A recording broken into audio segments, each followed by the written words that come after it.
Yo, what up? It's your boy, Will. Just wanted to reach out to you guys and let you know what's been going on with Retrograde Creations over the last few weeks. I know it's been a little bit of a hiatus with all the posting, but we're coming back and we're going to continue posting. So, what's been going on? Let's see. It's tax season, so obviously we've been doing a lot to try to get all the tax stuff prepared. I've recently enrolled back in acting classes because, I am an actor as well. And also picked up an item or two along the way. We shot a couple scenes. We're gearing up for a few more scenes. And, if any of you guys are into recording audio, something like, 32-bit float recording, that might be something you want to take a look at, see if that would be a good fit into your workflow. And it's kind of the next new hot thing right now. So as I said, I've gotten back involved in acting classes, so I just wanted to let you guys know, well, what is the life of an actor like? What do you do as an actor? So for one thing, you go to classes, you're kind of learning how to express the different emotions, whether you're trying to emulate them just by emoting, using your facial expressions and your body language, or if you're actually trying to do what's kind of thought of as like internal acting, where you feel it on the inside and then what you're feeling comes out to the world. And also, there is a difference between acting for the stage and acting for camera. So, acting for the stage means that typically the writer does a ton of the work for you. You really just have to state the lines as they are and use your body language, use your inflections of your voice. You definitely want to be loud because typically you're performing on the stage in a theater. So you've got, it could be 20 people, it could be 200 people, it could be hundreds of people, thousands maybe, depending on where you are. Obviously, if you're performing for hundreds, if not thousands, usually they have microphones up there, so you don't necessarily have to be as loud. But typically, the modus operandi is that the louder you are, the better. And then also using your body language. They do have certain movements that you can do with your body so that the person all the way in the back row can understand what's going on. So, and of course with volume, that's the same idea, right? You want to be loud enough that the person all the way in the back row can hear you. With acting for film, television, basically acting in front of a camera, what you're focused on is not only the emotion that's being portrayed, but everything is tight like this is here. You're also having to deal with facial expressions, like I said, inflections, how, certain words that you might say louder, or certain syllables of words that you say louder than others, your pacing in which you say certain things. So you might say certain sentences slower, and then you might pick up speed in others. If you're acting for comedic work, typically those lines are said faster. You're just firing them out. Or if you ever notice, when it comes to comedic acting, their lines are like right on top of each other. So as soon as one person ends their sentence, the next person starts. Acting for drama, usually you have some more pauses. Your statements can be slower. You have a little bit more room to kind of mess with the emotion of what you're presenting. So you might be laughing 1 second and then be a little bit more serious the next. And then you could be angry moments later.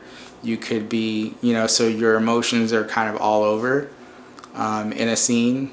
So it's up to the actor, that's the point where you really get to be the artist, and you're able to look for those little gems in there for you to shift gears and emotions. So that's always fun, at least for some actors. Some actors prefer doing comedic stuff. Some actors prefer to, do horror or whatever the case may be. So let me dive in a little bit. So again, what does the actor do? Well, not only are you doing classes, but you're also learning how to memorize script. So that's, step number one. If you learn nothing else about acting, you have to learn how to memorize script. So it could be one page. Typically, when you're acting for film and television, you're getting roughly 2 to 3 pages. And typically, the number of pages means the number of minutes that the scene rolls. So, and when it's all edited together. So, if it's a 2-page scene, typically the scene that gets shown on television or in film is 2 minutes long. If you get a script that is 3 pages long, typically that is a 3-minute scene once the editor puts it all together. So when it comes to memorizing script, some people, they'll memorize every single line that everyone says. There's some people that only memorize their own lines. I typically try to, for the most part, memorize my own lines, just because then whatever the other person says is a little bit more shocking, or a little bit more like a regular, real conversation. I have no idea what the next person's going to say to me, right? In a real conversation, we could be talking about being kids and loving peanut butter and jelly sandwiches, and then someone could bring up pizza day at school, so you didn't see that coming. You didn't know that person was going to interject and be like, hey, remember when we used to have pizza day? Like, you didn't know. It was just a natural thing for them to do, right? So that's the same kind of principle that I go at it with. I typically try not to know exactly what the other person's going to say, so the responses are a little bit more raw, a little more fresh, So then there is, when you're actually going out for different roles, typically when you're first starting out, you're going for independent films, you're going for college productions, and you're just trying to get your feet wet, try to get your reel together, your demo reel. So you're going to different productions, you're doing your thing, you're trying to act the best you can for those productions, obviously. And when you're auditioning, typically what happens in, I'd say tons and tons of audition rooms, the person that is reading the script across from you typically is not an actor. Surprise, surprise. So typically they're known as a line reader. So they'll literally sit there with the page in front of them, most likely not looking at you as the actor, and they'll just be reading off the page. So typically that line reader is very monotone.